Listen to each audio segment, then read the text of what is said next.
गुरुपद कंज कृपा सिंधु नर रूप हरि महामोह तम पुंज जासु वचन रवि कर निकर गुरु बिनु ज्ञान न उपजै गुरु बिनु मिले न भेव गुरु बिनु संशय न मिटे जय जय जय गुरुदेव। बोलिए प्रेम से श्री सद्गुरु महाराज की जय। परमाराध्य गुरुदेव के पावन श्री चरणों में कोटिशः नमन। वंदनीय साधु समाज, आदरणीय बुजुर्ग सत्संगी गण, धर्म प्रेमी सज्जनों, माताओं बहनों तथा प्यारे बच्चों, आप सभी जानते हैं कि महाभारत के युद्ध क्षेत्र में भगवान श्री कृष्ण ने अर्जुन को उपदेश दिया था। उसी को गीता के नाम से हम लोग जानते हैं। जब युद्ध समाप्त हो गया तो एक बार अर्जुन भगवान श्री कृष्ण के शरण में बैठे थे। अर्जुन को याद आई कि भगवान कृष्ण ने युद्ध के मैदान में बहुत अच्छी अच्छी बातें कही थी, बहुत बढ़िया उपदेश दिया था, लेकिन उसको कुछ याद रहा नहीं। तो अर्जुन ने निवेदन किया भगवान श्री कृष्ण ने, हे प्रभु, युद्ध के मैदान में आपने बड़ी अच्छी अच्छी बातें कही, लेकिन उस समय हमारा चित्त बड़ा उद्विग्न था, चंचल था, तो आपकी बातों को हम याद रख नहीं सके। आप जो कुछ भी सुनाए कुछ भी याद नहीं है। मन बड़ा विचलित था उस समय। तो प्रभु पुनः आप उसी ज्ञान को सुना दीजिए। भगवान कृष्ण मुस्कुराते हुए बोले कि अर्जुन, ये कब संभव है कि उन्हीं बातों को उसी तरह से फिर से तुमको हम सुना दें। उस समय हमारे मन की अवस्था कुछ और थी, हमारी भावदशा कुछ और थी, मैं तुमको सुनाता चला गया। अब यह संभव नहीं है कि उसी ज्ञान को उसी तरह फिर से सुना दें तुमको। तो अर्जुन हाथ जोड़कर कहता है, तो प्रभु, तो जो ज्ञान सुनाए तो हमारे किसी काम का नहीं हुआ, तो हमारा कल्याण कैसे होगा? कुछ तो उपाय करिए, मेरा कल्याण कैसे होगा? भगवान कृष्ण ने कहा कि जो ज्ञान मैंने तुमको सुनाया, उस ज्ञान को हूबहू उसी रूप में अब तो नहीं कह सकता हूं, लेकिन सार रूप में तुमको वही ज्ञान पुनः सुना देता हूं, संक्षेप रूप में, सार रूप में।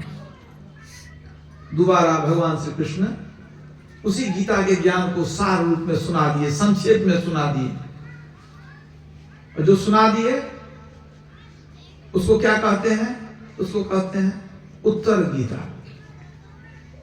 जो गीता हम लोग पढ़ते हैं वो है श्रीमद् भगवद गीता। और भगवान कृष्ण दोबारा जो सुनाए उस ग्रंथ का नाम है उत्तर गीता। उस उत्तर गीता में भगवान श्री कृष्ण का महावाक्य है एक, आप लोग सुनते हैं बराबर, वही मैं पुनः सुनाता हूं। भगवान श्री कृष्ण की वाणी है उत्तर गीता में, आहार निद्रा भय मैथुनम च सामान्य में तत्पशुहिर नरानाम ज्ञानम नरानाम अधिकं विशेषो ज्ञाने नहीं ना पशुभी समाना। भगवान कृष्ण कहते हैं कि मनुष्य और पशु में बहुत समानता है। भोजन करना, आहार, निद्रा, भय और मैथुन। आहार भोजन करना, निद्रा सोना, भय डरना, मैथुन संतान उत्पन्न करना। भगवान कृष्ण कहते हैं ये चार बातें मनुष्य और पशु में एक समान है। मनुष्य भी खाता है, सोता है, डरता है, बाल बच्चे पैदा करता है, पशु भी ये काम करता है।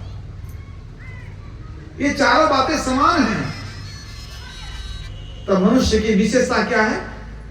ज्ञान की प्राप्ति। यदि ज्ञान प्राप्त कर लिया तब वह मनुष्य बना, सिर्फ शरीर मिल जाने से मनुष्य नहीं हो गए। याद रखिए, भगवान कृष्ण कहते हैं मनुष्य का शरीर तो मिल गया, लेकिन तुमने ज्ञान की प्राप्ति नहीं की, तो तुम्हारी दशा कैसी हो गई? ज्ञाने नहीं ना पशु भी समाना। ज्ञान के बिना मनुष्य भी पशु ही है। कैसा पशु है? बिना पूंछ का पशु है, बिना सींग वाला पशु है। पशु को 4 टांग रहता है, 2 टांग वाला पशु है। लेकिन ज्ञान के अभाव में मनुष्य भी पशु ही है। तो किस ज्ञान के लिए कहा उन्होंने? आजकल तो सब पढ़े लिखे रहते हैं, तो ज्ञान किसके पास नहीं है? इसका मतलब सब मनुष्य बन चुका है, कोई पशु नहीं है। तो ये बाहर में जो विद्यालय, महाविद्यालय, विश्वविद्यालय में हम ज्ञान अर्जन करते हैं, ये कैसा ज्ञान है? इस ज्ञान को प्राप्त करने के बाद भी लोग अनाचार, दुराचार, भ्रष्टाचार, बलात्कार, सब तरह का कुकर्म करते हैं। ये कौन सा ज्ञान है? बड़ी बड़ी डिग्रियां लेते हैं, ऊंचे ऊंचे पद पर चले जाते हैं और सब बुरे बुरे कर्म करते हैं। शराब पीते हैं, मांस खाते हैं, दूसरे का धन हड़पते हैं, सरकारी धन का घोटाला कर लेते हैं, क्या क्या कर्म नहीं करते हैं। तो क्या उनको आप ज्ञानी कहेंगे? ज्ञान नहीं है। तो ज्ञान क्या है?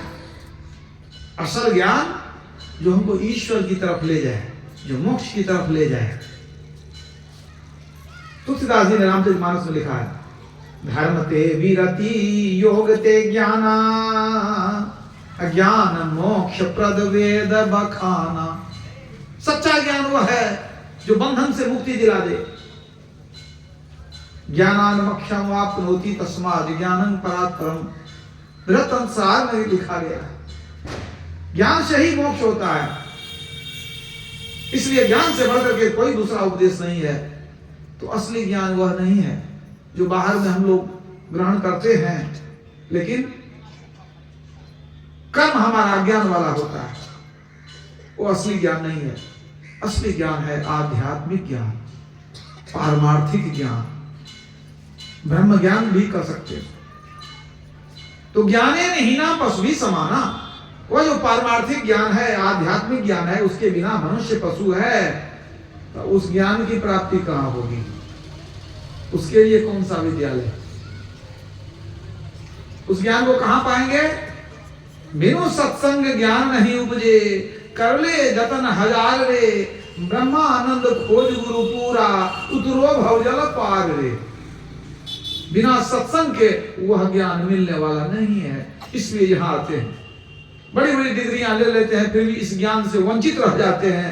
तो सत्संग के शरण में आते हैं, तब उस ज्ञान को प्राप्त करते हैं और तब मनुष्य बनते हैं। बिना सत्संग में आए लोग मनुष्य नहीं बन सकता। मनुष्य का शरीर मिलने से क्या होगा? पर महाराज, गुरु महाराज की वाणी है, जब तक मनुष्य को सत्संग नहीं मिलता है, गुरु महाराज कहा करते थे, जब तक मनुष्य को सत्संग नहीं मिलता है, वह विषयों के पीछे दौड़ता रहता है और पशुवत बरतता है। उसका जीवन पशु वाला जीवन होता है। लेकिन जब सत्संग उसको प्राप्त हो जाता है, तब वह मनुष्य बन जाता है। तो क्या कहते हैं? सत्संग मिलता है तब मनुष्य बनता है। एक बार कुछ बड़े बड़े विद्वान लोग, प्रोफेसर लोग कहीं दूसरे राज्य से आए थे भागलपुर। उनको पता चला कि यहाँ एक संत रहते हैं गुरु महाराज के बारे में, तो दर्शन करना चाहिए। बाहर के लोग थे, कहीं बिहार से उनका वास्ता नहीं था। वे लोग आए, गुरु महाराज का दर्शन किए, बहुत देखे सुने, गुरु महाराज का दर्शन भी किए, बातचीत भी हुई। तब उन लोगों ने पूछा कि महाराज, आप जो ये ज्ञान देते हैं, आपका कोई स्कूल कॉलेज है कि नहीं? आपके संस्था में स्कूल कॉलेज भी है? तो गुरु महाराज ने कहा क्या कि हमारी संस्था में बहुत स्कूल कॉलेज है, बहुत कॉलेज है। अब जो वहां कुछ सत्संगी लोग थे, उन लोगों को आश्चर्य लगा। उस जमाने में गुरु महाराज का कोई कॉलेज तो था नहीं, और गुरु महाराज का भी बहुत कॉलेज है। तो सबके मन में जिज्ञासा हो गई कि कौन कॉलेज है। आज तक नहीं जाने की गुरु महाराज कोई कॉलेज खोले हैं कि नहीं खोले हैं। तो उन लोगों ने पूछा कि महाराज कौन सा कॉलेज है, कुछ बता दीजिए। विद्वान प्रोफेसर लोग थे। तो गुरु महाराज ने कहा, देखिए प्रोफेसर साहब, अभी आप बिहार में जाइएगा, झारखंड में भी जाइएगा, तो गांव गांव में हमारा सत्संग मंदिर है। तो जितना भी सत्संग मंदिर है सब हमारा कॉलेज है। और एक बात सुन लीजिए प्रोफेसर साहब, आपका जो कॉलेज होता है उसमें जब मैट्रिक लोग पास कर लेते हैं तब नाम लिखाया जाता है कि नहीं? लेकिन हमारा जो कॉलेज है ना उसमें मैंने खुरपी पास, कचिया पास, हॉल पास, सब का नाम लिखा जाता है। और आपके कॉलेज से जो पढ़ के निकलता है वो बड़ा बड़ा घोटाला भी करता है, बहुत गलत गलत काम भी करता है। लेकिन हमारे कॉलेज में जो पढ़ के निकलता है वो पंच पाप नहीं करता है। व्यभिचार, चोरी, नशा, हिंसा, झूठ, वो पंच पाप का त्याग करता है। तो सही मायने में हमारा जो सत्संग मंदिर है, वो कॉलेज है, वो आदमी बनाता है, सच्चा इंसान वहां बनता है। तो सत्संग में आकर के ही मनुष्य बनते हैं। मनुष्य का हाथ पैर चेहरा मिल जाने से मनुष्य नहीं होता है। तो यहां हम लोग क्यों आए? ज्ञान लेने के लिए। ऐसा ज्ञान जो स्कूल कॉलेज के किताबों में नहीं मिलता है, वहां नहीं मिलता है। यह ज्ञान आपको ईश्वर की ओर ले जाएगा, मोक्ष की ओर ले जाएगा, जन्म मरण के चक्र से छुड़ा देगा। यह असली ज्ञान यही मिलता है। पहले सत्संग में आके ज्ञान लेते हैं, फिर गुरु से दीक्षा लेते हैं, फिर साधना करते हैं, फिर मनुष्य जन्म को सफल बना लेते हैं। बिनु सत्संग ज्ञान नहीं उपजे, कर ले जतन हजार रे, ब्रह्मानंद खोज गुरु पूरा, उतरो भव जल पार रे। तो यहां हम लोग कौन सा ज्ञान सुनेंगे? संत और भगवंत की वाणी श्रवण करते हैं। यहां संत की वाणी भी सुनते हैं, भगवान की वाणी भी सुनते हैं। ये तो संत मत का सत्संग है। यहां जैसे हम लोग वेद पुराण की वाणी सुनते हैं, उसी तरह बाइबिल और कुरान की वाणी भी सुनते हैं। क्यों? यह जो संत मत है ये सर्वधर्म समन्वय मत है। सभी धर्मों का समान रूप से आदर किया जाता है। यह हमारा जो मत है ये किसी एक संत के नाम पर नहीं है। कोई कबीर मत है, कोई बुद्ध मत है, कोई रामानंदी मत है, कोई और भी मत है जो कि संतों के नाम पर है, राहा स्वामी मत है। लेकिन यह क्या है? संत मत। यहां हम लोग क्या गाते हैं? सब संतन की बड़ी बलिहारी। सभी संतों का समान रूप से आदर है, बल्कि संत होना चाहिए। ये नहीं कि भेष बना लिए संत का, दुनिया को ठगते फिरते हैं, ऐसे लोगों को संत नहीं कहते।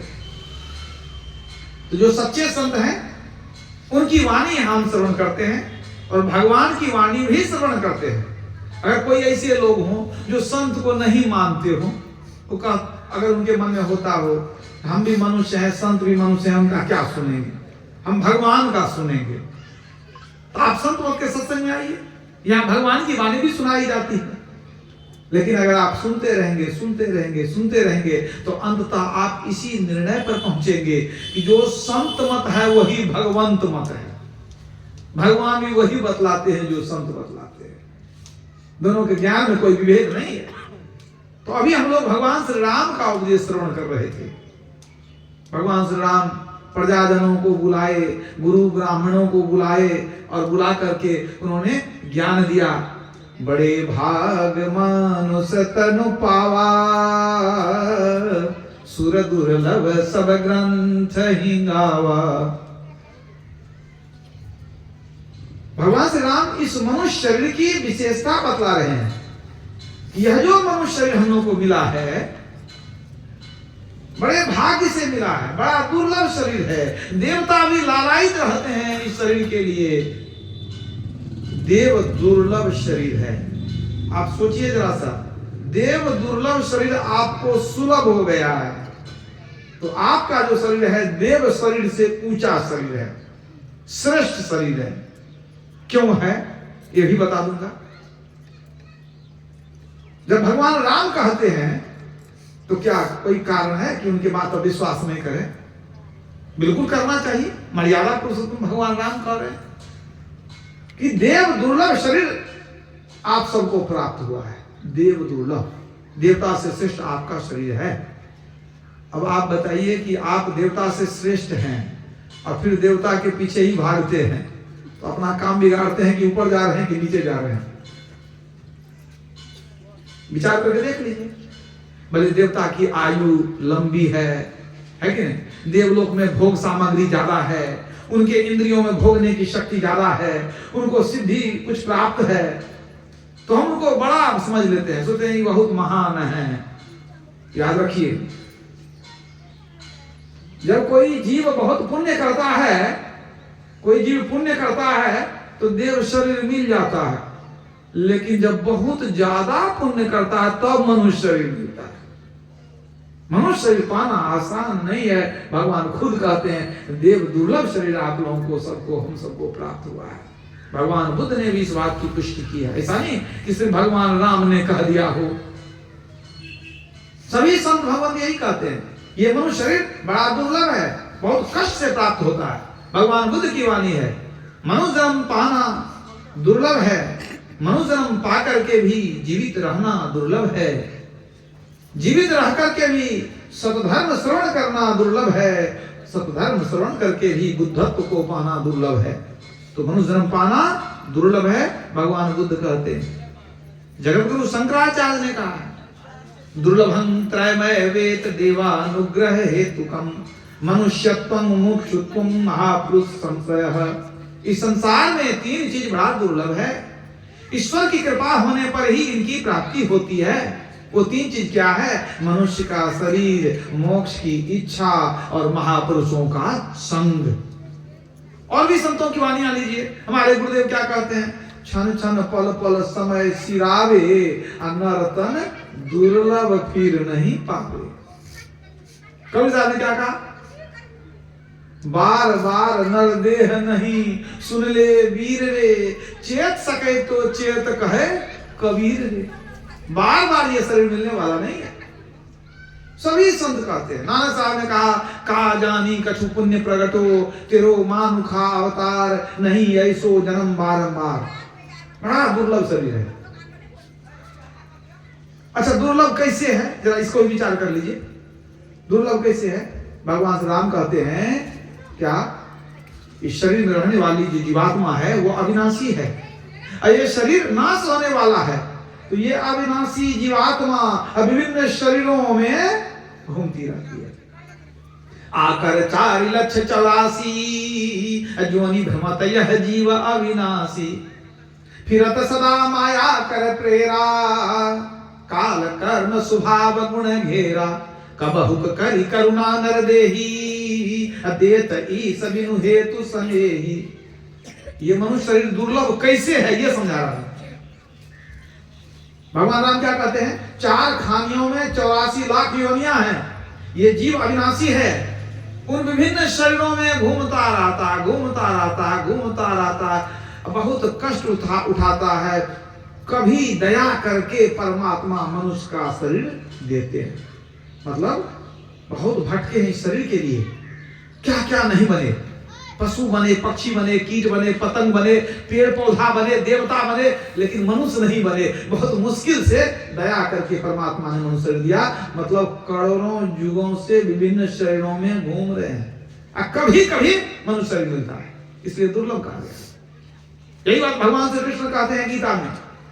गीता के दूसरे अध्याय में पढ़ेंगे आप। वासांसि जीर्णानि यथा विहाय नवानि गृह्णाति नरो परानि, तथा शरीरानि विहाय जीर्णान्यानि संयाति नवानि देहि।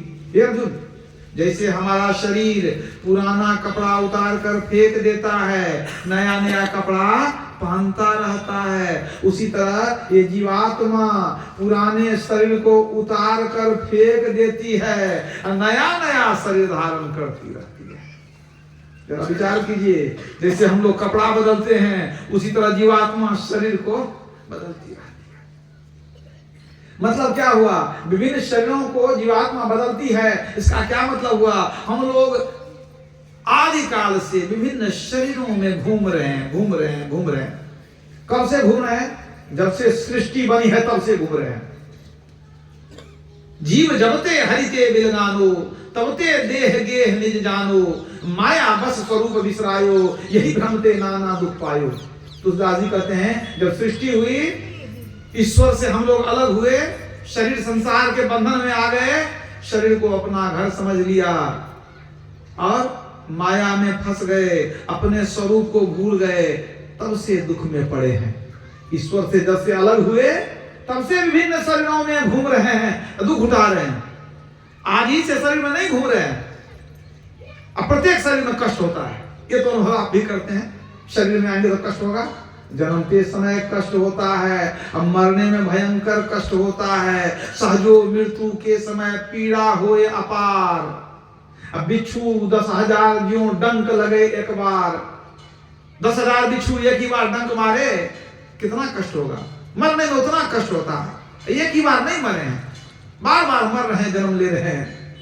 तो ये कब से हम लोग संसार में घूम रहे हैं, और जब से सृष्टि बनी है। इसी बात को किसी भक्त ने कबीर साहब से पूछा कि कब से हम लोग विभिन्न शरीरों में घूम रहे हैं। कबीर साहब कहते हैं, ये तुम्हारा जो शरीर है ये है मुश्किल, ये जीव जो है वह है मूसा। अब मुश्किल में मूसा फंस गया, तब तो पराधीन हो गया, है ना। वो क्या कहते हैं, इस मुश्किल में अद्भुत मूसा, जब से है संसार बना तभी से है भूसा। जब से संसार बना, मुश्किल में मूसा फंस गया। अब देखिए, मुश्किल तो पुराना होता है, बदल जाता है, मूसा वही रहता है। कितनी बार शरीर बदले हैं, ठिकाना नहीं है। आपने सुना ना कि 84 लाख योनियों में ये जीव घूमता रहता है। इसी बात को समर्थ रामदास जी ने दास बोध में लिखा है। 30 लाख स्थावर जानो, 9 लाख सब जलचर मानो, 11 लाख कृमि कवि गाए, पक्षी गण 10 लाख सुहाए, 20 लाख पशु जानहु भाई, 4 लाख बानर समुदायी। जब यह 84 छूटी जावे, तब मानुष के तन को पावे। 84 लाख योनियों में घूमने के बाद मनुष्य मिलता है। किसी धर्म ग्रंथ में लिखा हुआ था कि एक बार 84 लाख योनि घूमने में लगभग 9 करोड़ 30 लाख वर्ष लगते हैं। इतने दिनों तक हम भटकते हैं, तब जाकर के मनुष्य को पाते हैं। आप बताइए कि इतने लाखों वर्ष भटकने के बाद, रोने के बाद मनुष्य मिला है, इसको दुर्लभ कैसे नहीं कहेंगे। बहुत कष्ट से शरीर मिला है, बहुत भटकने पर मिला है, बहुत कीमती चीज मिला है। देव शरीर से भी श्रेष्ठ आपको शरीर मिला है। अब आप ये बताइए, इतना कीमती चीज आपको मिल गया, इसका उपयोग यदि नहीं जाने तब क्या होगा। मान लीजिए कीमती चीज मिल गया, इसका उपयोग मालूम नहीं ये है क्या, तो बर्बाद ही ना होगा। कैसे बर्बाद होगा, एक दो उदाहरण देता हूं।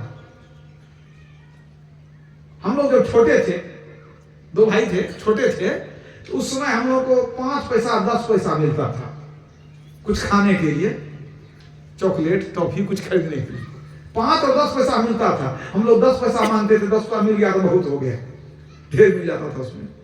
हमसे 1-1.5 साल बड़े थे हमारे बड़े भाई, हमसे बड़े भाई, दोनों छोटे ही थे। अब कोई 1 रुपया का कोई उनको दे दिया कि कहीं मिल गया, 1 रुपया का नोट। अब बुझते नहीं थे 1 रुपया क्या है, वो खेलते खेलते गए, चीर जाकर फेंक दिए। अब वो 1 रुपया का उस जमाने में बड़ा मोल था।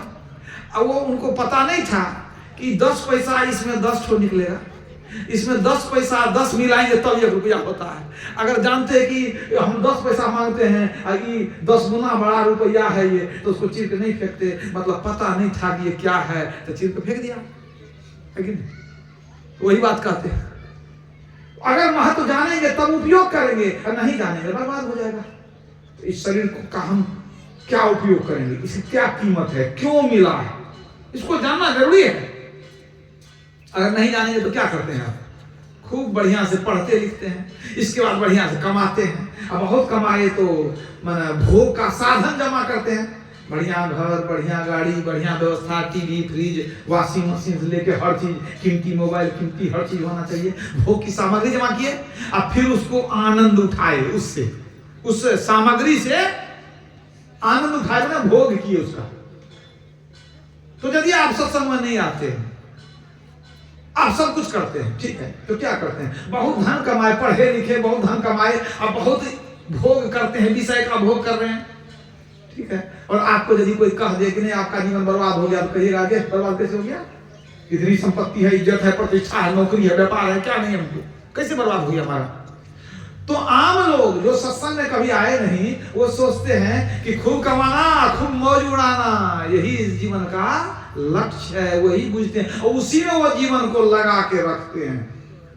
बूढ़े होके मर जाते हैं, यही बस खाते पीते मौज उड़ाते चले जाते हैं। अब पहले जानकारी होनी चाहिए ये शरीर उसी के लिए काम के लिए है कि नहीं है। तो जिस प्रभु परमात्मा राम ने सुंदर शरीर आपको हमको दिया, उन्हीं को पूछेंगे भाई आप तो दिए तो बताइएगा आप ही ना। पहले तो गधा घोड़ा कुत्ता बन रहे थे, आज आप मनुष्य शरीर दिए, क्यों दिए आप बता दीजिए।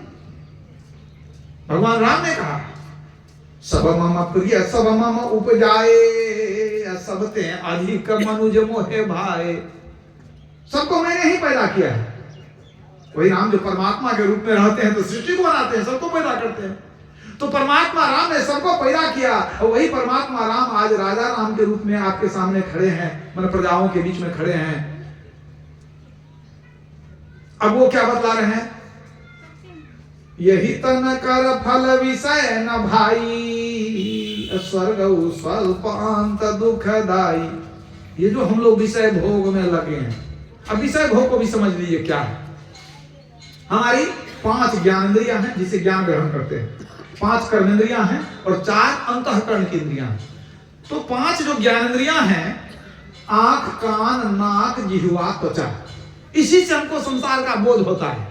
अगर ये 5 ज्ञानेंद्रिय नहीं रहे, किसी चीज का बोध नहीं होगा, कुछ नहीं जान पाइए। आंख से देखते हैं, नाक से गंध लेते हैं, जिह्वा से स्वाद लेते हैं, त्वचा से स्पर्श का ज्ञान होता है, कान से शब्द का ज्ञान होता है। तो इन 5 ज्ञानेंद्रियों से हम लोग ज्ञान ग्रहण तो करते ही हैं, विषय का भोग भी हो जाता है इसी के द्वारा। मतलब जिह्वा से स्वाद ले लिए, आंख से रूप को देख लिए। तो जब हमारी इंद्रियां भागने लगती है, जो नहीं देखने का सो देखने लग गए, जो नहीं खाने का सो खाने लग गए, और जो नहीं सुनने का सुनने लग गए, तब आप विषय भोग में डूब गए, तब आपकी इंद्रियां भाग गई है।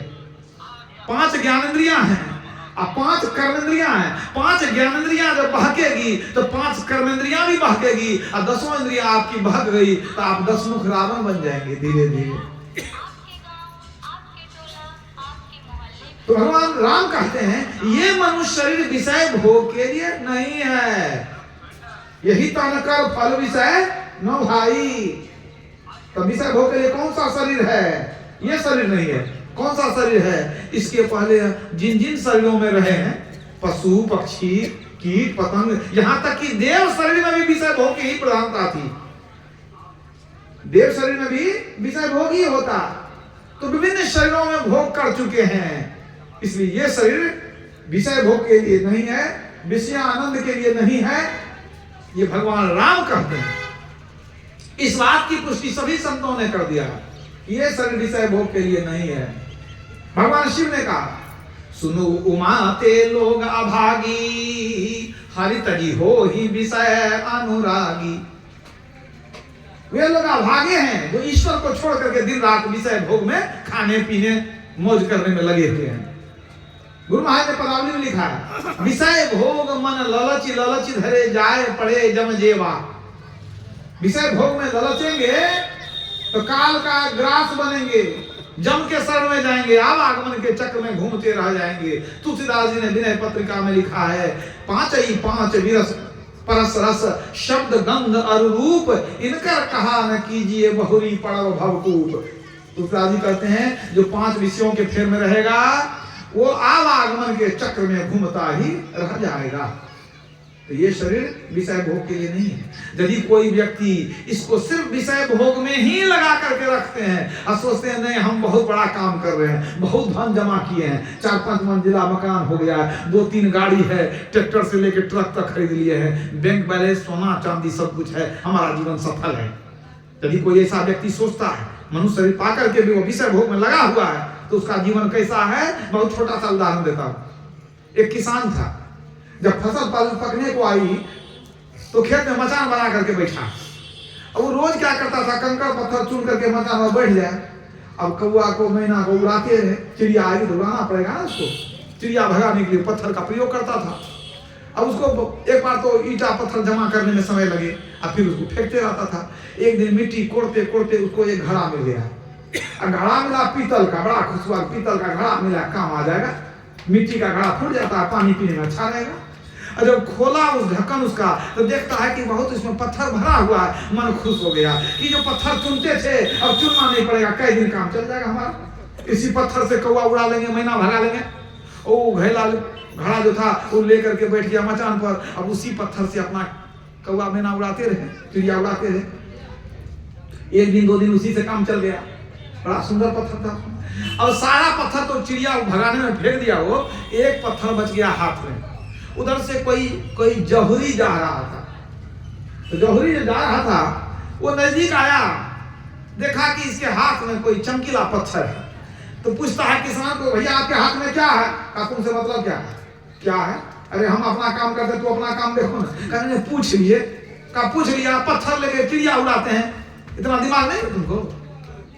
अच्छा पत्थर से चिड़िया उड़ाते हैं। एक काम कीजिएगा, ये पत्थर हमको दीजिएगा। काहे देंगे?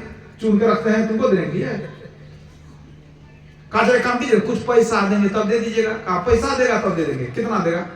का जो पैसा निकाल के दे दीजिए। का निकालो कितना पैसा है? और जेब में हाथ दिया, 1000 रुपया निकला उसको, सेठ को, जौहरी को। का इतना पैसा है? का देगा हमको, कहाँ देंगे? का लीजिए ना। वो 1000 रुपया दे दिया, पत्थर ले लिया। अब खुशी खुशी पत्थर लेके चल दिया।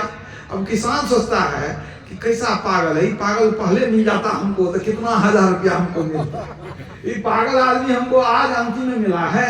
सब पत्थर तो फेंक दिए हम। क्या नहीं, पत्थर लेता है, पैसा देता है। महाबुड़वक है, हम तो फायदा में रहे, ये बेचारा बर्बाद हो गया, 1000 टका दे दिया।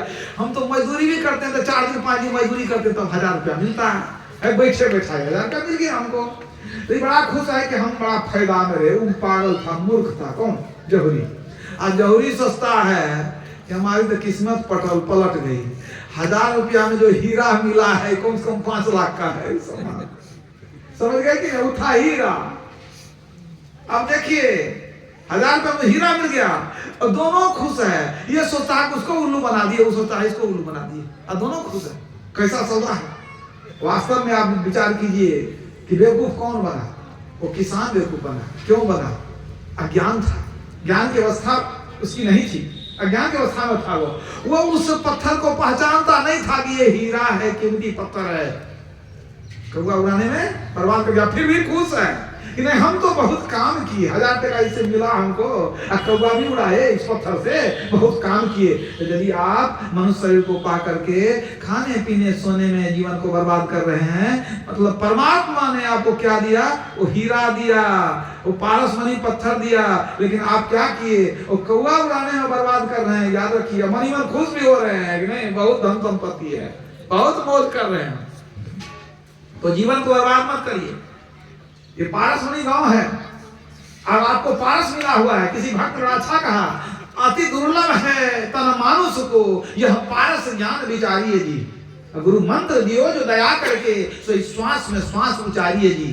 प्रभु प्रीति की ज्वाल प्रज्वाल करो और पाप के बीज को जारिए जी। दुख भंजन नाम निरंजन का कबहू मति भूली विसारिए जी। परमात्मा को भूलिए नहीं। ये सुंदर शरीर मिला है आपको, विषय भोग में बर्बाद करने के लिए मनुष्य शरीर नहीं मिला है, नहीं तो बाद में बहुत पछताना पड़ेगा। याद रखिए, नरदेह दुर्लभ पाए के न भोगों में फंसना चाहिए। चढ़ी गिरी सुमेरु कूप दलदल में न धसना चाहिए। संसारियों का संग तज सतसंग बसना चाहिए। सुख दुख आदि द्वंद्व सह इस मन को कसना चाहिए। मन को समेट करके रखिए, सत्संग में बसिए, ज्ञान को प्राप्त कीजिए, अपने जीवन का कल्याण कीजिए। ये सर्वश्रेष्ठ उत्तम शरीर मिला है आपको। क्यों मिला है? जानिए, बुझिए, समझिए। मंदिर में जाके पूजा तो करते हैं लेकिन वहां मूर्ति बोलती नहीं है। नदी में स्नान तो करते हैं लेकिन गंगा जल बोलता नहीं है। बोलने वाला जो है उनके पास जाना पड़ेगा। जल पासान बोले नहीं, ना कछु पीवे खाए, पलटू सेवे संत को सब तीर्थ तरी जाए। सारे तीर्थों का फल संतों के चरण में है। संत आपको बोलेंगे, बताएंगे ये मनुष्य शरीर क्यों मिला है। आज राम तो नहीं है, राम कह के चले गए, उस ज्ञान को संत लोग बतलाते हैं। तो ये मनुष्य शरीर विषय भोग में बर्बाद करने के लिए नहीं है, तो किस लिए है इसको जानना जरूरी है। सारे संत भगवंत एक स्वर से कहते हैं कि ये शरीर भक्ति करने के लिए बनाया गया है। केवल इसी मनुष्य शरीर से ईश्वर की भक्ति हो सकती है। तुलसीदास जी ने लिखा, कुकर सुकर करत है, खान पान तन भोग, यह तन वृथा न खोइए, तुलसी भजने योग। ये भजन करने योग्य शरीर है, इसको व्यर्थ में बर्बाद मत करिए। कुकर सुकर भी खाना पीना सोना कर लेता है, कुत्ता हो सुअर हो वो भी खाना पीना सोना कर लेता है। उस काम में इस शरीर को बर्बाद मत करिए, ये भजन करने योग्य शरीर है। आगरा के संत राज स्वामी साहब कहते हैं, यह तन दुर्लभ तुमने पाया, कोटि जन्म भटका जब खाया, अब या को वृथा मत खो, चेतो छिन छिन भक्ति कमाओ। बहुत भटकने के बाद मनुष्य शरीर मिला है, क्या उपयोग करें? कहते हैं चेतो छिन छिन भक्ति कमाओ, पल पल भक्ति कमा लो। भक्ति कमाने के लिए मनुष्य मिला। तुलसीदास जी का भजन हम लोग गाते हैं, दुर्लभ देह पाए हरिपद भजू, करम वचन अरुहीते, मन पछतई है अवसर बीते। समय बीत जाएगा, अंत में पछताने के सिवा और कुछ हाथ नहीं आएगा। कुछ काम में, कुछ भोग में, कुछ नींद ने खोया, आया समय जब मौत का तब सोच कर रोया। अंत में बहुत रोना पड़ेगा। इतना ही नहीं, मरने के बाद फिर 84 लाख योनि में भटकना पड़ेगा।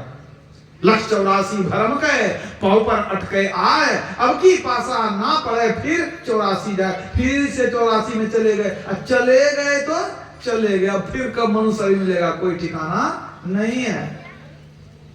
ये शरीर जो मिला है भक्ति करने के लिए ही मिला। एक बार ऋषि मुनियों की सभा लगी, वेदव्यास जी महाराज भी उसमें पधारे। ऋषियों ने वेदव्यास जी महाराज से पूछा कि महाराज इस संसार में नीच व्यक्ति कौन है बता दीजिए। अधम व्यक्ति, अधम माने नीच, अधम व्यक्ति कौन है सो बता दीजिए। वेदव्यास जी महाराज ने कहा कि अनपढ़ अधम नहीं है, निर्धन अधम नहीं है, दुर्बल अधम नहीं है, रोगी अधम नहीं है, स्त्री अधम नहीं है, पुरुष भी अधम नहीं है, किसी भी जाति में उत्पन्न हुआ व्यक्ति अधम नहीं है। किंतु मनुष्य शरीर पा करके जो परमात्मा का सुमिरन भजन नहीं करता है वो अधम से भी अधम है। वो नीच से नीच व्यक्ति, वो नीच से नीच व्यक्ति है। इस बात की पुष्टि काव्यसुंदरी जी ने किया। जैसे भगवान राम ने इस शरीर की विशेषता बताई, बड़े भाग मानुष तुम पावा, तो काव्यसुंदरी जी भी इसी बात की पुष्टि करते हैं। गरुड़ जी से कहते हैं, नर तन सम नहीं कौन्यू देही, जीव चराचर जाचत जेही, नरक स्वर्ग अपवर्ग निसेनी, ज्ञान विराग भगति सुख देनी, सो तनु पाय भजहि न जे नर, कोहि विषय रत मंद मंद तर। इस शरीर की विशेषता बतलाते हैं काव्यसुंदरी जी। कहते हैं इस मनुष्य शरीर में विशेषता यह है कि इसके अंदर 3 सीढ़ियां लगी हुई है। इस शरीर में 3 सीढ़ियां लगी हुई है। एक नरक में ले जाती है, एक स्वर्ग में, तीसरा अपवर्ग में ले जाती है। अब फिर आगे क्या कहते हैं, सो तनु पाए भजहि न जे नर, कोहि विषय रत मंद मंदंतर। इस सुंदर शरीर को पाकर के जो हरि का भजन नहीं करता है वह विषय में पड़ा हुआ व्यक्ति नीच से नीच है, बहुत नीच व्यक्ति है वह। काव्यसुंदरी जी कहते वो व्यक्ति नीच है। तुलसीदास जी ने भजन में लिखा है, ते नर नरक रूप जीवत जग, भव भंजन पद विमुख अभागी। भव भंजन परमात्मा के चरणों से जो विमुख है, उस व्यक्ति का जीवन जीते जी नरक के समान है। वो समझिए नरक ही है। तो कागभूषुंडी जी ने वर्णन किया, इस शरीर के अंदर 3 सीढ़ियां हैं, उस पर थोड़ा सा प्रकाश डालता हूं, फिर भगवान राम के उपदेश पर आऊंगा। कागभूषुंडी जी क्या कहते हैं, इस शरीर की क्या विशेषता है? इस शरीर में 3 सीढ़ियां लगी हुई है, और शरीर में नहीं, देवता के शरीर में नहीं। निसेनी माने सीढ़ी, नरक स्वर्ग अपवर्ग निसेनी। एक सीढ़ी नरक में ले जाती है, एक सीढ़ी हमारे अंदर में है, उस पर चढ़ेंगे नरक जाएंगे। दूसरी स्वर्ग में ले जाती है, और तीसरी सीढ़ी ले जाती है कहां? अपवर्ग में। अब ये अपवर्ग क्या है उसको जरा समझ लिया जाए, शब्दार्थ और भावार्थ सब समझ लिया जाए। अपवर्ग इस शब्द को आप गौर से समझिए, देखिए, अ जोड़ पवर्ग। पवर्ग माने पफबम। अब पवर्ग में अ लगाते हैं जब, तो हो गया अपवर्ग माने अपवर्ग। अब किसी भी शब्द में आप उपसर्ग अ जोड़ दीजिए, अर्थ बदल जाता है। किसी शब्द के पहले अ लगा दीजिए, अर्थ बदल जाएगा। जैसे सत्य, असत्य के पहले अ लगा दीजिए, असत्य मतलब सत्य नहीं। जैसे अ लगाए, अ का अर्थ हो जाता है नहीं। व्यक्त माने प्रगट, अव्यक्त के पहले अ लगाइए, अव्यक्त जो प्रकट नहीं हो। तो यहां क्या है? अपवर्ग, अपवर्ग। अ माने नहीं, जहां पवर्ग नहीं हो। तो एक स्थान है नरक, एक सीढ़ी ले जाती है नरक में, एक स्थान है वो, एक स्थान है स्वर्ग, और तीसरा एक स्थान क्या है? अपवर्ग, जहां पवर्ग नहीं हो। तो आप कहेंगे भाई ऐसा कौन जगह है जहां प नहीं पढ़ते हैं लोग? पवर्ग का विश्लेषण। तो वही कह रहे हैं, उसके पवर्ग को ठीक से जानना पड़ेगा कि पवर्ग क्या होता है। पवर्ग का मतलब प से जहां पाप पुण्य नहीं हो, एक ऐसा जगह है जो पवर्ग है, वहां पाप पुण्य नहीं हो। फ से फलाशा नहीं है, ब से बंधन नहीं है, भ से कोई भय नहीं है, और म से वहां मृत्यु भी नहीं है। अब बताइए, जहां भय नहीं हो, मृत्यु नहीं हो, बंधन नहीं हो, है कि नहीं, पाप पुण्य नहीं हो, फलाशा नहीं हो, उसी जगह के लिए तुलसीदास ने लिखा है, शोक मोह भय हरस दिवस निचि देश काल तह नाही, तुलसीदास यही दशा ही निसंशय निर्मूल न जाही। जब तक उस दशा में नहीं पहुंचेंगे, संशय मिटने वाला नहीं है। एक ऐसा जगह है जहां शोक मोह भय हरस दिवस निचि देश काल तह नाही, वह कुछ भी नहीं है, वहां एकमात्र परमात्मा। तो अपर मतलब मोक्ष, मुक्ति, उसी को इस्लाम धर्म में नजात कहते हैं, ईसाई धर्म में सेल्वेशन कहते हैं। अब आप समझ गए कि हमारे अंदर में 3 सीढ़ियां हैं, एक नरक की, एक स्वर्ग की, एक मोक्ष की, तीनों सीढ़ियां लगी हुई है। यही विशेषता है आपके शरीर का। परमात्मा ने सुंदर शरीर इसीलिए बनाया, तीनों व्यवस्था है। अब क्या है, आप जिस सीढ़ी पर चढ़ेंगे उसी जगह पर पहुंचेंगे। कर्म प्रधान विश्व करी राखा, जो जस करई सो तस फल चाखा। जैसा करेंगे वैसा पाएंगे, और कुछ नहीं करेंगे तो कुछ नहीं पाएंगे। सकल पदार्थ यही जग माही, कर्महीन नर पावत नाही। तो अब समझिए 3 सीढ़ियां लगी हुई है।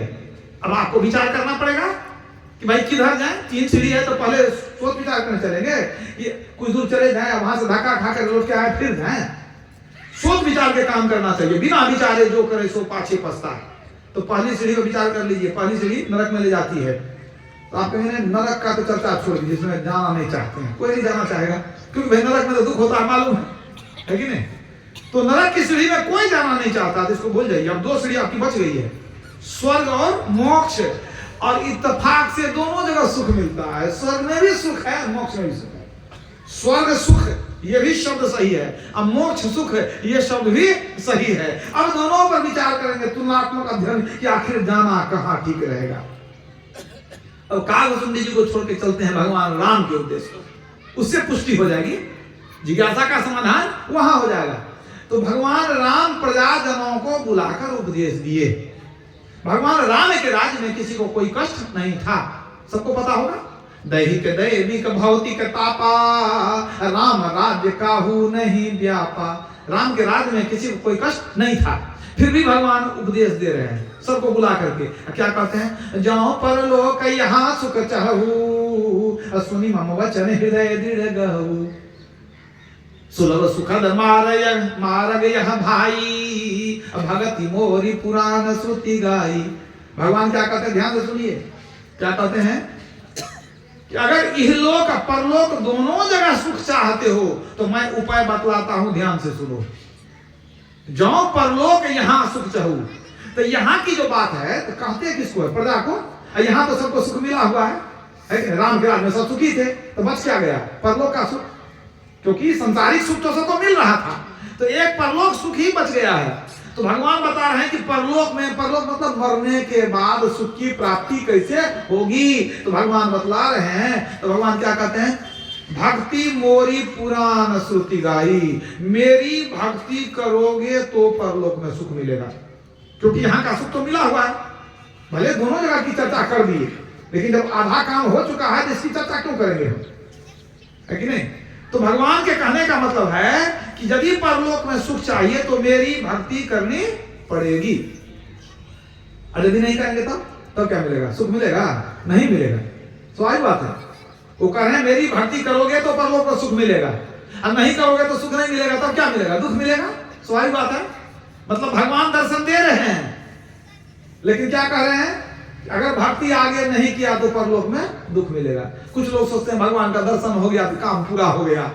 अगर भगवान के दर्शन से काम पूरा होने वाला होता तो भगवान राम तो यही कहते हैं ना कि आप सब लोग दर्शन कर लीजिए, आपकी भक्ति पूरी हो गई। सो नहीं कहते हैं, कहते हैं भक्ति करोगे तो परलोक में सुख मिलेगा, मतलब दर्शन से कोई खास लाभ आपको नहीं हुआ।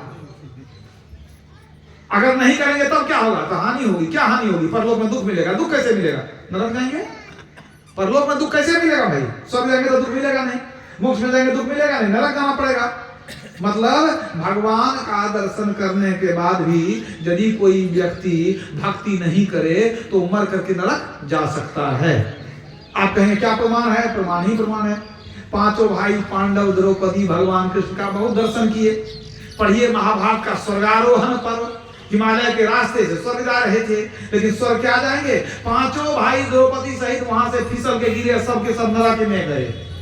तो भगवान का इतना दर्शन हुआ, दिन रात साथ में रहते थे, नरक गए कि नहीं गए, वहां से निकल के बाद में स्वर्ग गए, लेकिन उनको नरक देखना पड़ गया।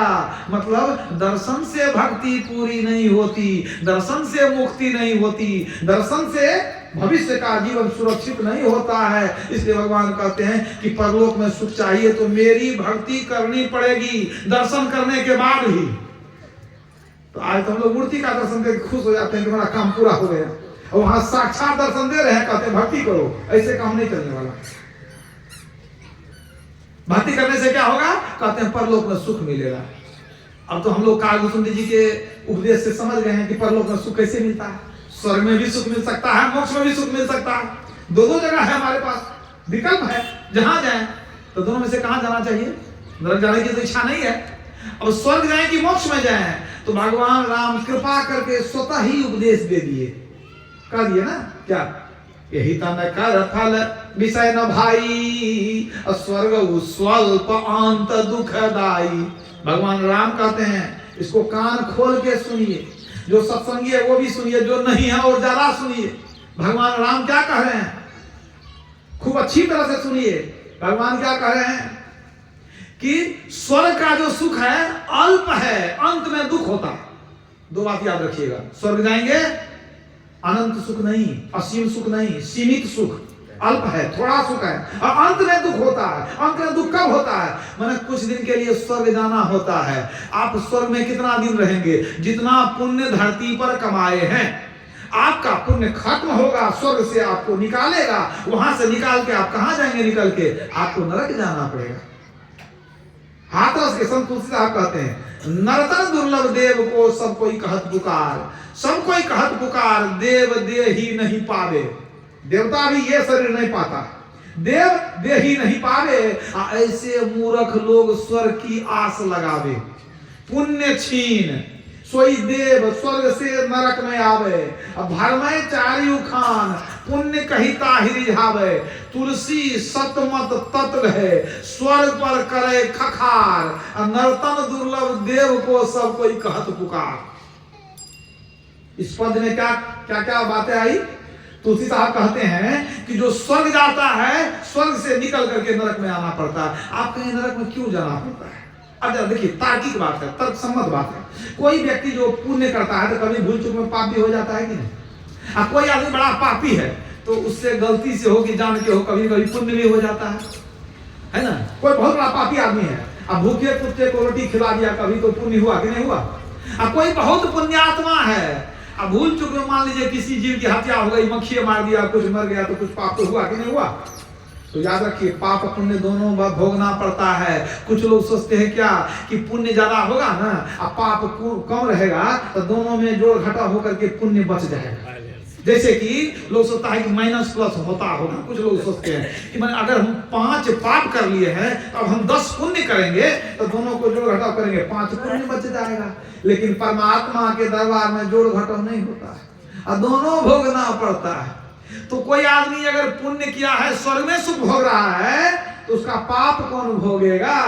कोई कह रहा है आप ले मैं ले ना बाप ले, अपने भोगना पड़ेगा उसे। याद रखिएगा, वो जो किया है तो वही भोगेगा, नरक में फिर भोगेगा। और कोई नरक में बहुत दुख भोग लिया है और कुछ बचा हुआ उसका पुण्य है तो स्वर्ग भी वो भोगेगा कुछ समय के लिए।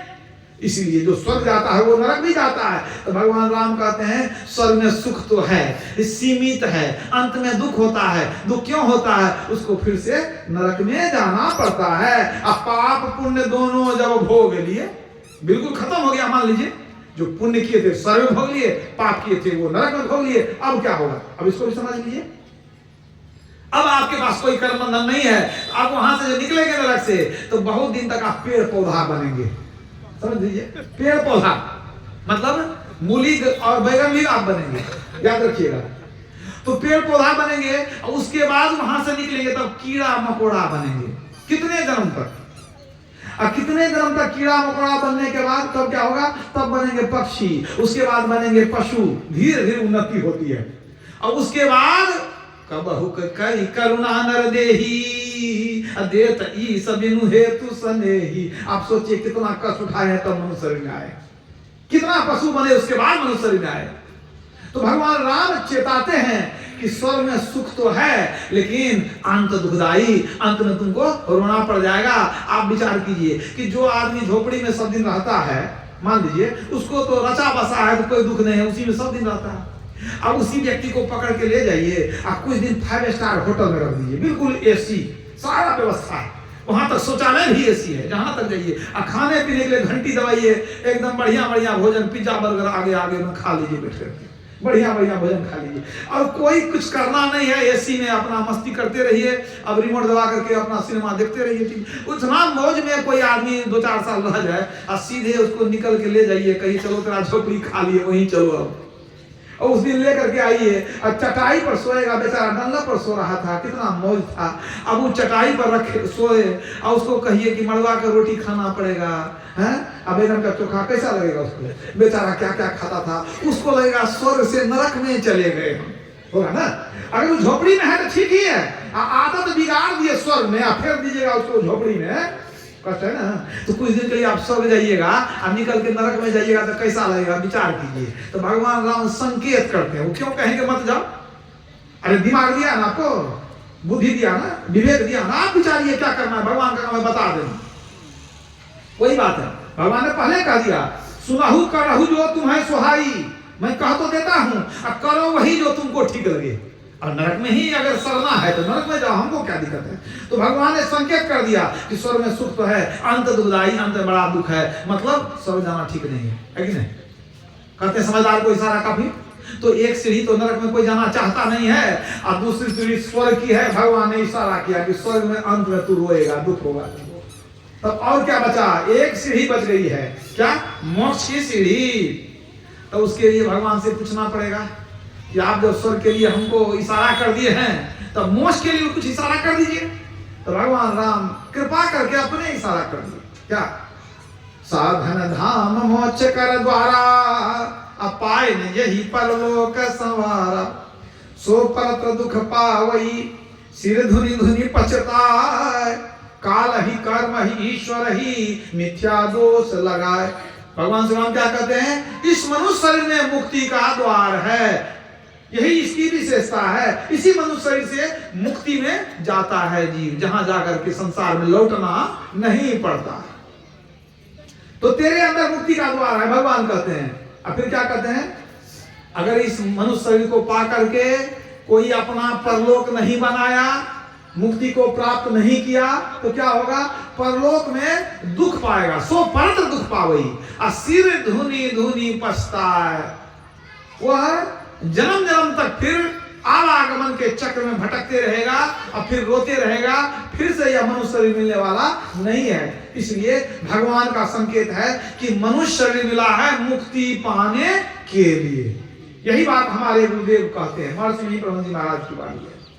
चहु खानिन में दुर्लभ नर को देहो, सो तन धरि के मुक्ति जतन करी लेहु हो।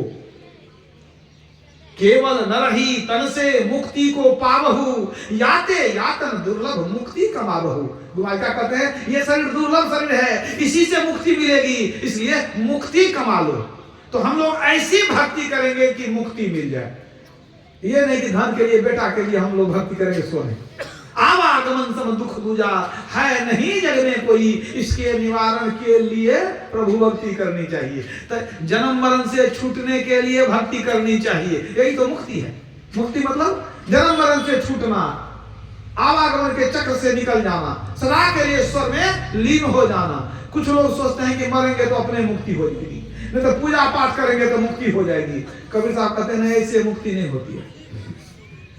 मुक्ति न होवे नाचे गावे, मुक्ति न होवे मृदंग बजावे, मुक्ति न होवे साखी पद बोले, मुक्ति न होवे तीर्थ डोले। कुंभ में स्नान करके आइएगा मुक्ति हो जाएगी, सो बात नहीं है। गंगा सागर में चले जाइएगा मुक्ति हो जाएगी, सो बात नहीं है। याद रखिए, भरम है। इसी भरम में तो अभी तक पड़े हुए हैं, इसी भरम में पड़ा लगा है जीवन मरना। देवी देवा से ही परम पद किन्हु न पावा, भैरव दुर्गा शिव बांध के नरक पठावा। पलटू साहब कहते हैं भारत में लगे रहिएगा, जन्म मरण के चक्कर में घूमते रहिएगा। सोचेगा यहाँ जाएंगे वहां जाएंगे वहां जाएंगे, पूजा पाठ चढ़ाते रहेंगे, चढ़ा के मर जाइए, मिलेगा कुछ नहीं। फिर वही आवागमन का चक्र, जन्म मरण के चक्र में घूमते रह जाइए। कबीर साहब कहते हैं देव पूजते हिंदू मर गए, तुरक मुए हज जाई, जटा बांधते जोगी मर गए, इनमें किन्हु न पाई। क्या कहते हैं? हिंदू लोग देवता को पूछ पूछ के मर गए, मुक्ति नहीं मिली। मुसलमान लोग हज कर करके मर गए, मुक्ति नहीं मिली। जटा बांधते जोगी मर गए। जाइएगा हरिद्वार ऋषिकेश तो कोई माला बाबा, कोई जटा बाबा, कोई भस्म बाबा मिलेंगे वहां। वही कहते हैं कि कितने जटा बनाते बनाते रह गए, वो मुक्ति उनको भी नहीं मिली। अरे भस्म लगाने से, जटा बढ़ाने से मुक्ति मिलती है? यहाँ तक कि गिरवा पहनने से भी मुक्ति नहीं मिलती है, माथा मुड़ाने से भी मुक्ति नहीं मिलती है, याद रखिएगा। तब कबीर साहब क्या कहते हैं? जटा बांधते जोगी मर गए, इनमें किन्हु न पाई। तो मुक्ति कैसे मिलती है? तो कबीर साहब कहते हैं जो नर जोग जुगति करी जान है। जोग की जुक्ति जो जान गया, जोग माना ध्यान योग, और जुक्ति माना भजन भेद। समझ रहे ना? कबीर साहब क्या कहते हैं? जो नर जोग जुगति करी जान है, खोजे आप शरीरा, तिनके मुक्ति संशय नाही, कहत ज्वलाह कबीरा। जो योग की जुक्ति सीख लिया है, भजन भेद ले लिया है, और अपने अंदर में ध्यान के द्वारा मुक्ति को खोज रहा है, तो जो अपने अंदर में खोजेगा उसके लिए मुक्ति कोई बड़ी चीज नहीं है। कहत जुलाह कबीरा, ये जुलाहा दावा करता है कि जुक्ति जानकर जो अंदर चलेगा उसी को मुक्ति मिलेगी। कुछ लोग ये भी सोचते हैं कि नहीं, पंडित जी जो श्राद्ध क्रिया करा देंगे तो हमारे पितर को मुक्ति हो जाएगी। मतलब कोई मर गए, बढ़िया से श्राद्ध करेंगे, बढ़िया से खटिया चौकी दान करेंगे, बर्तन बासन दान करेंगे, तो वो हमारे मन दादा को, पिताजी को वो पहुंचा देंगे कहाँ? मुक्ति में। अरे स्वर्ग में मिलना मुश्किल है, मुक्ति की बात करते हैं। मरने पर कोई मुक्ति नहीं होती है। अधहू मिला सो तब हु मिलेगा, नहीं तो जमपुरवासा। साढ़ भाई जीवत ही करो आशा। जीते जी मुक्ति मिलेगी तो मरने पर भी मुक्ति मिलेगी, और जीते जी मुक्ति नहीं मिली तो मरने पर कोई मुक्ति नहीं मिलेगी। योग शिखोपनिषद की एक वाणी सुना करके अपनी वाणी में विराम दूंगा। योग शिखोपनिषद में कहा गया है पिंडपाते न या मुक्ति सा मुक्तिर्न तु मन्यते देहे ब्रह्मत्व मायाते जलानांग संधवं यथा अनन्यतांग यदा याति तदा मुक्तः स उच्यते। अर्थात मरने पर जो मुक्ति होती है वह मुक्ति नहीं है। तो मुक्ति कैसे होती है? उपनिषद की बात को सुनिए। जैसे नमक का ढेला समुद्र के जल में मिल करके एक हो जाता है, उससे अलग नहीं रहता, उसी तरह जब जीवात्मा परमात्मा में मिलकर एक हो जाए, अलग नहीं रहे, उस अवस्था को मुक्ति कहते हैं। ऐसी भक्ति करेंगे कि जीवात्मा को परमात्मा में मिला देंगे। जो ध्यान के द्वारा ईश्वर को खोजने के लिए चलता है तो चलते चलते ईश्वर में जाकर मिल जाता है, मिल करके एक हो जाता है। इसी अवस्था को मुक्ति कहते हैं। इसलिए कबीर साहब ने कहा कि गई पुतली लोन की थाह समुंदर लेन, गई पुतली लोन की थाह समुंदर लेन, आप गली पानी भई उलटी कहे को बैन। इसको समझिए। अभी जो उपनिषद में उदाहरण दिया गया कि जैसे नमक का ढेला समुद्र के पानी में मिलकर एक हो जाए, अलग नहीं रहे, उसी को मुक्ति कहते हैं। तो कबीर साहब वही कहते हैं कि नमक का ढेला गया था समुद्र को थाहने के लिए कि देखें कितना गहरा है। गई पुतली लोन की अथाह समुंदर लेन, आप गली पानी भई उलट कहे को बैन। नमक का ढेला गल करके खुद समुद्र बन गया। अब वो क्या कहने जाएगा कि कितना गहरा होता है, अब खुद समुद्र बन गया। यही बात है, जो ईश्वर को खोजने जाता है वह खुद ईश्वर हो जाता है। जो गया साहब को खोजने वह आपे गया हैराए है जी, और समुद्र में बूंद पड़ा उसी में गया समाये है जी। तो आत्मा परमात्मा का जो मिलन होता है तब मुक्ति होती है। तो बाहरी पूजा पाठ से, तीर्थों में भटकने से आत्मा परमात्मा का मिलन नहीं होता है। इसके लिए योग क्रिया होती है। योग माने जोड़ना। किसको जोड़ेंगे? आत्मा को परमात्मा में जोड़ेंगे। इसलिए जो ध्यान योग करते हैं वो भगवान राम के आदेश का पालन करते हैं। भगवान राम ने क्या कहा कि प्रत्येक मनुष्य को मुक्ति प्राप्त करने की चेष्टा करनी चाहिए। इसी के लिए गुरु के शरण में जाते हैं, जुक्ति लेकर के तब अभ्यास करते हैं और अपना मनुष्य जन्म जो है सफल बनाते हैं। बोलिए प्रेम से श्री सद्गुरु महाराज।